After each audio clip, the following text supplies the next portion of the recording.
relate mana kerennya gitu. Mohon maaf ya teman-teman ya sekali lagi. Tapi lagi-lagi sendal bapak-bapak, ini dia Zeiger Footwear. Halo guys, Dimas di sini dan selamat datang di Bedah Sepatu. Kali ini kita udah kedatangan satu sendal bapak-bapak lagi. Bukan karena gimana-gimana, jadi semenjak sendal Indian kemarin, banyak ternyata audiens kita juga yang masih menyenangi style sendal bapak-bapak. Entah karena merekanya suka atau karena mereka beli sendal seperti ini buat keluarga mereka, bapak mereka, uak mereka, om mereka, dan lain sebagainya. Kali ini kita udah bawa salah satu sendal yang cukup bagus juga penjualannya di marketplace ya, terutama di Shopee kalau kita perhatiin ya, yaitu Zeiger. Dan kayak kalian bisa lihat, ini tuh stylenya super bapak-bapak banget. Mulai dari strap uppernya yang kulit, bagian insole-nya kulit, beberapa detail-detail kulit, kecuali soalnya yang pakai bahan TPR. Nah, kita masuk ke boxnya. Boxnya ini tuh bener-bener biasa pakai banget. Ya bener-bener box gini aja. Di sini memang dipenuhi dengan sedikit tulisan-tulisan yang ngejelasin mulai dari ukuran ya, dan ternyata sendal ini size terbesarnya ada di 43. Dan logonya juga ya kelihatan lah Z gitu di sini. Ini overall ya, jujur kalau gue review boxnya aja, gue ngerasa ini tuh barang untuk minimal kaum milenial lah. Karena memang udah kerasa muda. Tapi kenapa isinya sendal begini? Hehehe. Sendalnya modelnya bapak-bapak banget. Ya gimana ya, mungkin setelah gue coba-coba cari tahu, memang Zeiger ini tuh merek lama. Jadi memang merek yang udah lumayan established ya kalau gue perhatiin. Bikin sendal sepatu yang terjangkau, punya audiens jelas bapak-bapak dengan model sendal kayak gini. Yang jelas pas gue buka pun, gue masih nemu feeling-feeling kalau ini tuh produk buat milenial. Kenapa? Karena banyak banget gimmick-gimmick berupa bonus ya, contohnya kayak tote bag. Kemudian ada ini ya, gantungan kunci yang disablon Zeiger di sini. Dan yang terakhir, ini menurut gue yang paling kepake ya, kartu garansi. Nah, ini baru kepake nih. Ini gue nggak terlalu ngeh ini berapa lama ya. Oh, tuker size ya. Tuker size maksimal 3 hari. Oke. Ya oke, ini memang kepake. Lumayan banget ngebantu. All in all, gue sebenarnya tidak ada masalah dengan bonus-bonus ini. Bahkan gue sangat appreciate dengan bonus-bonus ininya. Satu hal aneh waktu gue lihat sendal ini adalah di desain dan logonya. Kenapa? Dari boxnya kalian bakal ngerasa kalau ini tuh barang untuk milenial banget. Tapi ini desainnya sangat bapak-bapak sekali. Bahkan kalau gue bilang ini milenial, siapa milenial yang mau pakai? Ya mungkin karena milenial udah banyak yang jadi bapak-bapak umur 40-an kali ya. Tapi gue pun tidak menemukan ada milenial yang ngerasa in tune gitu dengan siluet seperti ini. Gue harus mengkritisi, apakah kalian memang lagi berinvestasi buat masuk ke market yang lebih muda? Kalau iya, kalian benar-benar harus consider ganti desainnya deh. Karena ya anak muda sekarang lebih banyak yang suka Birkenstock, Crocs, dan lain sebagainya. Atau sendal kulit pun yang modelnya polos-polosan aja, nggak seperti ini. Gue nggak paham dengan desain yang ini ya, 3 part ini kemudian dijahit jadi satu. Gue sendiri jujur tidak melihat relate mana kerennya gitu. Mohon maaf ya teman-teman ya sekali lagi. Tapi di sisi yang lain, gue ngeliat kalau materialnya ini tuh menarik dan bagus. Karena gue rasa dengan lihat sekilas, ini tuh bukan barang yang bisa dijual di bawah 200 ribuan. So, langsung aja kita masuk ke intinya, yaitu bedah sepatunya.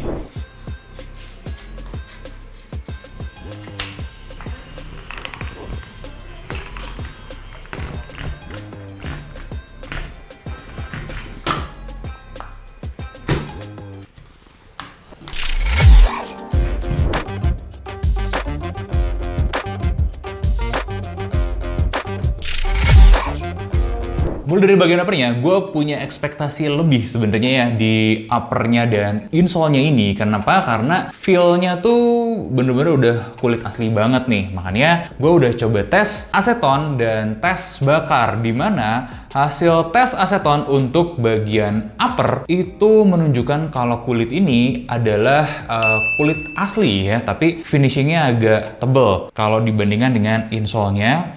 Jadi finishingnya ada finishing cat ya teman-teman ya.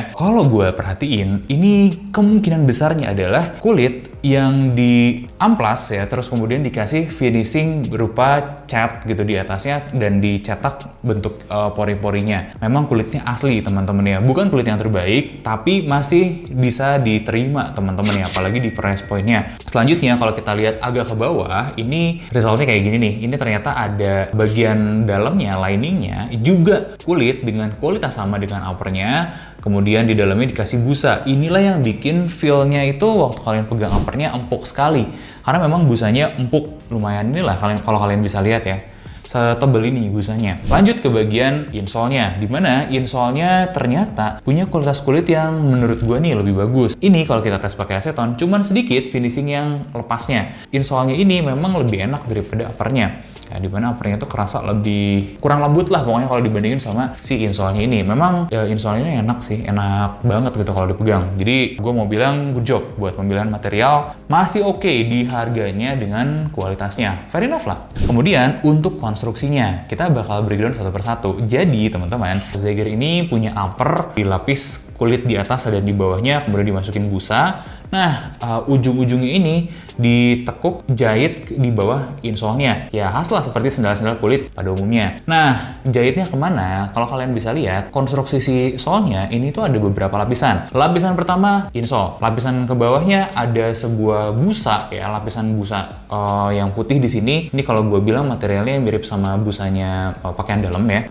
Terus kemudian bagian bawah ini masih ada busa lagi, busa hitam yang lebih padat, tapi agak empuk juga, masih lumayan empuk. Meskipun gitu, dia kalau gue bilang sih masih agak kaku ya, nggak terlalu. Ya ini kan kalau kita tekan ya, bagian yang putih ini tuh empuk banget.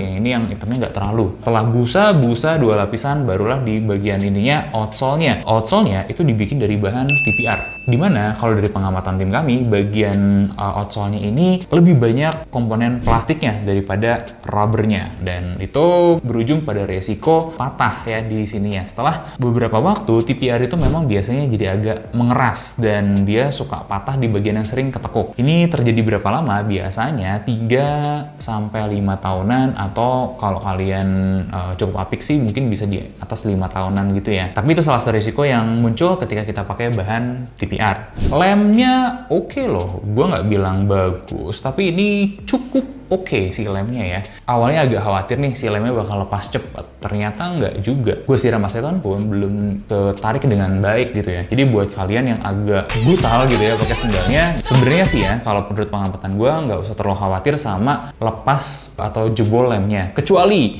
kalian sering cuci sendal ini sampai kerendam air gitu ya, bener-bener dipakai ke tempat-tempat yang rendaman air banget, ya pasti bakal lebih cepet lagi. Jadi asumsi normal mungkin secara konstruksi lem di 3-5 tahunan.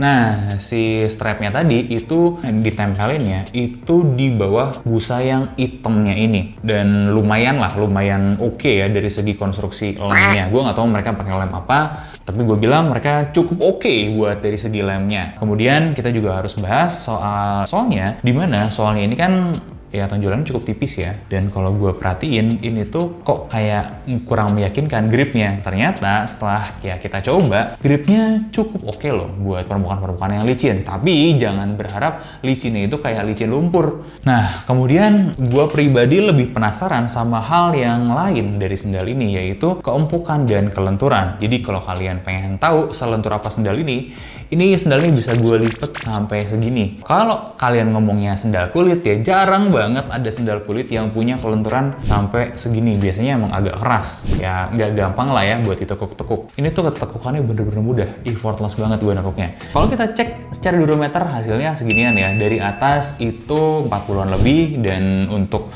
outsole-nya itu 37. Ini bukan angka yang buruk sebenarnya buat level sendal kayak gini. Jadi kalian bisa bayangin ini tuh bukan sendal yang keras lah. Tapi somehow ya teman-teman ya, touch feelingnya dan ketika dipakai feelingnya itu jauh lebih empuk daripada si durometer ini sendiri. Dan banyak banget ya bapak-bapak yang mulai ngalamin sakit kaki, ada masalah-masalah di kaki, dan mereka mulai cari sendal-sendal yang empuk. Dan sendal ini bisa kasih keempukan yang diharapkan oleh bapak-bapak itu. Gue juga perhatiin ya, kalau banyak orang ketika cari sendal, ya bapak-bapak nih yang terutama cari sendal, mereka suka pencet-pencet bagian insole-nya, kemudian ditekuk-tekuk gitu ya, untuk mengecek seempuk dan selentur apa sih sendal ini. Dan sepertinya Zeiger ini tuh dibuat oleh bapak-bapak untuk bapak-bapak, dimana feel sendal ini tuh bener-bener memikirkan apa yang dipikirkan oleh bapak-bapak waktu mau beli dan mau pakai sendalnya. Gue bilang ini memang sendal yang menarik. Tapi pertanyaan selanjutnya, apakah ada benefit kesehatan atau support-support yang lain? Jawabannya enggak. Kayak kalian bisa lihat, ini kan soalnya datar gitu aja ya. Nah, bagi beberapa orang, mereka mengincar ada tambahan tonjolan di artnya. Untuk apa? Nah, tonjolan itu sebenarnya juga memang nggak ngebantu amat. Tapi buat yang sakit kaki, ketika punya tonjolan empuk di sini, yang akan neken si arc kaki kalian, itu tuh bakal memberikan relief, pengurangan rasa sakit sementara saat kalian sedang berjalan. Jadi banyak banget sendal-sendal kesehatan itu punya tonjolan di sininya. Untuk apa? Neken arc-nya itu